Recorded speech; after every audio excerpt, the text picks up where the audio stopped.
أعوذ بالله من الشيطان الرجيم. بسم الله الرحمن الرحيم.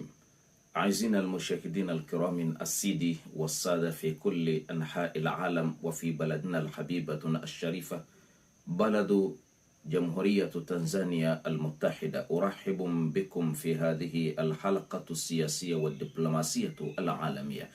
Ndugu zangu, kama ilivyo ada yetu, baada ya kumshukuru Mwenyezi Mungu lakini pia kumtakia rehema bwana Mtume Muhammad sallallahu alaihi wasallam, kama ilivyo kawaida yetu na kama ilivyo ada yetu, tumekutana kwa mara nyingine katika yale ambayo yanayohusu siasa pamoja na masuala mbalimbali ya kidiplomasia ulimwenguni.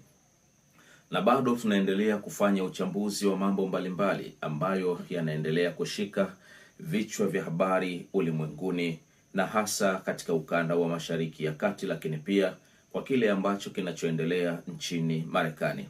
Na leo tutajaribu kuangalia yale ambayo imekuwa ni sababu ya kumzuia Marekani asiweze kuivamia nchi ya Irani.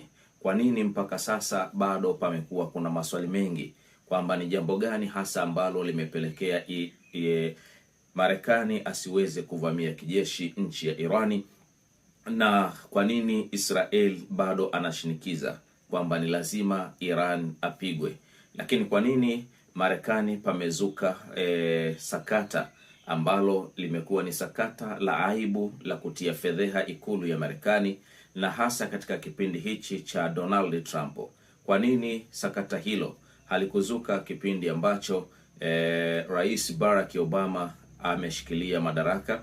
Lakini kwa nini sakata hilo halikuzuka wakati ambapo Rais George W. Bush akishikilia madaraka?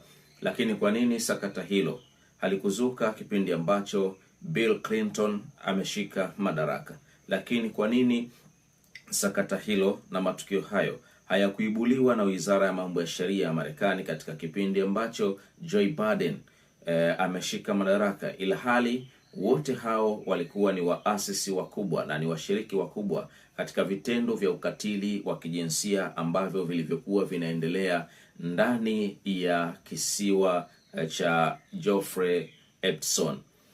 Hii maana yake ni nini? Maana yake ni kwamba hawa wote walifuata masharti ambayo waliokuwa wanawekewa na Mayahudi. Walifuata masharti na amri walizokuwa wakiwekewa na Israel, kwa kuzingatia kwamba Israel ndiyo ambayo imemiliki nguvu za kiuchumi na nguvu za kibiashara, nguvu za kijeshi, lakini pia nguvu za kiintelijensia, lakini pia idara ya masuala ya usalama wa taifa, FBI, CIA, pamoja na mashirika mengine ndani ya nchi ya Marekani. Na hawa ndio ambao huwa wanasuka mikakati yote hii kuhakikisha kwamba rais anayekuja anafuata mikakati hiyo. Lakini kwa Trump imekuwa ni tofauti, kwa sababu baada ya kuwa amewekewa masharti ya kwenda kuiporomoa Iran, kisha kukichukua kisiwa cha Greenland, na baadaye kwenda katika nchi ya Canada, lakini pia kwenda kudondosha utawala wa Maduro, imekuwa ni ngumu.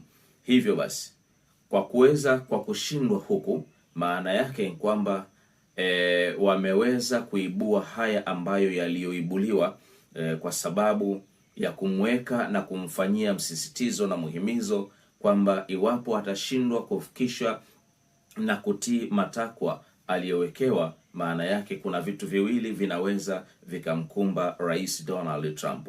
Mmoja ni kuondolewa madarakani kama vile alivyoondolewa Maduro, lakini pili ni kuhakikisha kwamba anafikishwa mahakamani na hatimaye anaweza kufungwa kwa sababu ya kushindwa kutii yale ambayo amewekewa. Sasa katika kipindi kama hiki, mbali na kwamba kuna hofu kubwa ya makombora, lakini pia kuna hofu kubwa ya makombora ya Irani ambayo yamekuwa ni tishio na yamekuwa yakionyeshwa siku by siku. Kwa kadri ambavyo siku zinavyokwenda, maana yake Irani imeonyesha udhatiti, imeonyesha msimamo, imeonyesha nguvu ambayo haikutarajiwa na ulimwengu.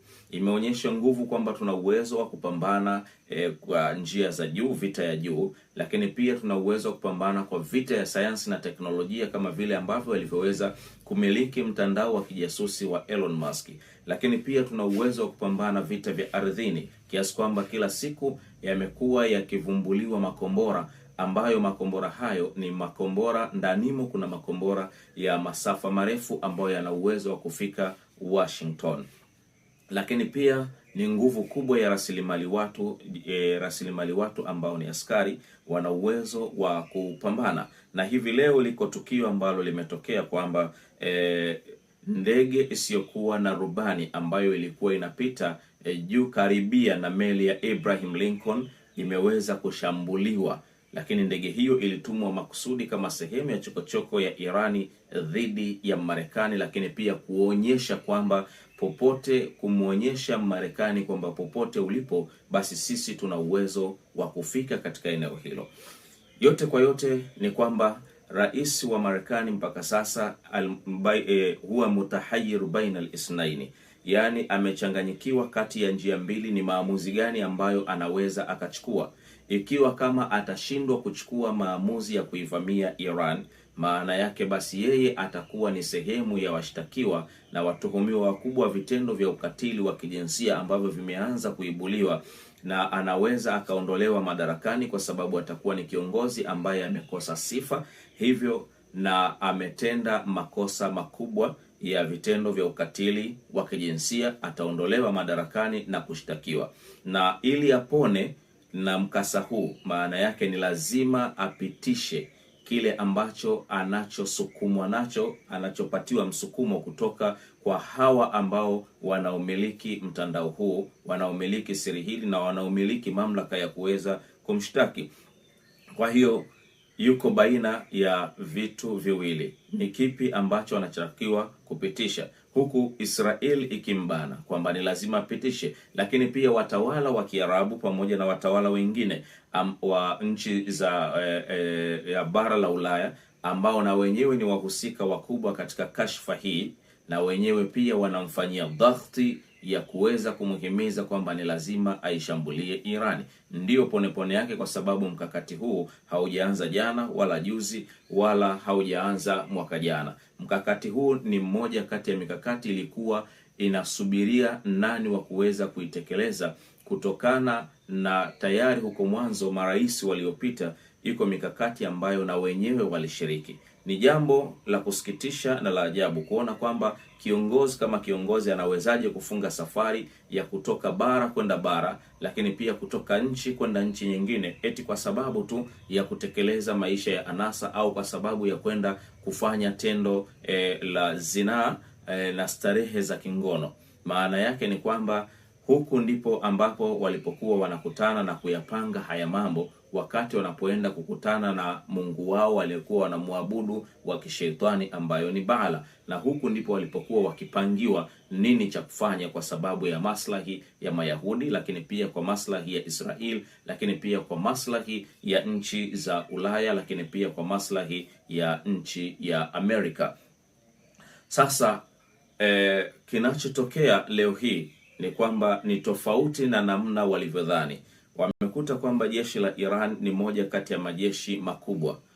Majeshi la Iran ni moja kati ya majeshi ambayo yanamiliki silaha nzito.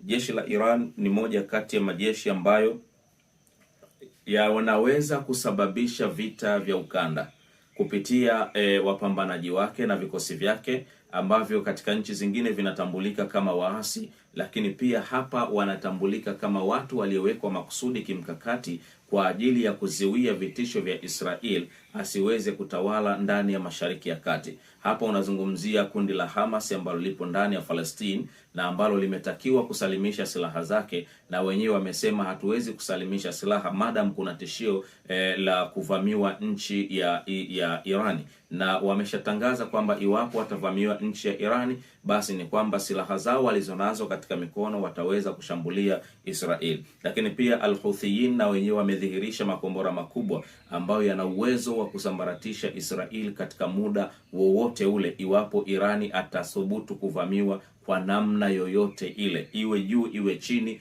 iwe kwa uchokozi iwe kwa makusudi. Lakini pia kundi la Hezbollah ambalo liko Lebanon na lenyewe pia linaunga mkono Mashia, linaunga mkono serikali ya Iran, na limetangaza wazi kwamba iwapo nchi ya Iran itavamiwa kwa shibuhu tu ya kipande cha ardhi au cha risasi, basi na wenyewe wanatangaza kuivamia Israel. Lakini pia al-thulathi, huu moja wa utatu ambao umetengenezwa baina ya Russia, lakini pia umetengenezwa baina ya Russia na China pamoja na Iran yenyewe, kutokana na mazoezi makali waliofanya hapa juzi, bado yameibua hisia kubwa na kuongeza mgogoro mkubwa katika baina ya nchi hizi mbili, kati ya Israel pamoja na Marekani. Na hii ni kudhihirisha kwamba Iran iliwapo itashambuliwa kwa namna yoyote ile, basi ukanda wa Mashariki ya Kati hautoweza kutulia.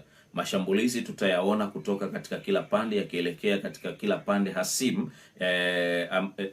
na Irani. Saudi Arabia lazima itashambuliwa, kwa sababu pia na yenyewe ni sehemu ya watu walioshiriki kupanga mkakati wa Irani kushambuliwa wakati wakiwa katika hii kisiwa cha Geoffrey Epstein.